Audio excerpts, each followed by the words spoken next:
আসসালামু আলাইকুম রহমতুল্লাহ বারাকাত। নাট্য নির্মাতা রাফাত মজুমদার রিংকু তারে গ্রেপ্তার করেছে কোটা আন্দোলনে যে শিক্ষার্থীদের মামলা করছে। তো আরশ খান অন্য অন্য যারা সেলিব্রিটি আছে পরিচালক প্রযোজক আছে ওরা প্রতিবাদ জানাচ্ছে।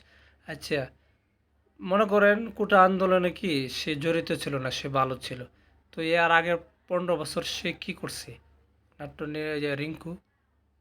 তো আমি চাই সে যদি নিরাপদ হয়ে থাকে অবশ্যই তাকে ছাড়তে হবে।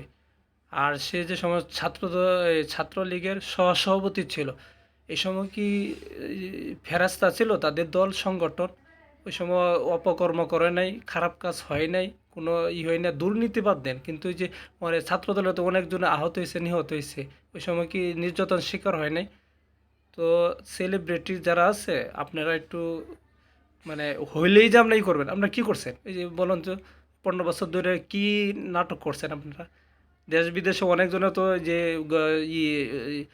ভালো গল্প নিয়ে চরিত্র নিয়ে সিনেমা হয়, বাংলাদেশে কোনো ভালো চরিত্র নিয়ে সিনেমা হয়েছে? বলতে পারেন বিএমপির কোনো চরিত্র নিয়ে সিনেমা হয়েছে? অন্ত হুমড়ি খেয়ে পড়বেন। আপনারা সবাই বলবেন যে আমরা একজন ত্যাগী পরিচালক, একজন আমরা ত্যাগী পরিচালক, আমরা এই করছি সেই করছি। করলে 15 বছর একটা ছবি করছেন, সিনেমা করছেন, ওয়েব সিরিজ করে নাটক করছেন। যদি নাট্য নির্মাতা রিংকু যদি সে যদি অপরাধী না হয়, সে যদি অপরাধের সাথে, আচ্ছা ছাত্রলীগ করলে কি অপরাধের সাথে জড়িত হয় না বিভিন্ন কারণে?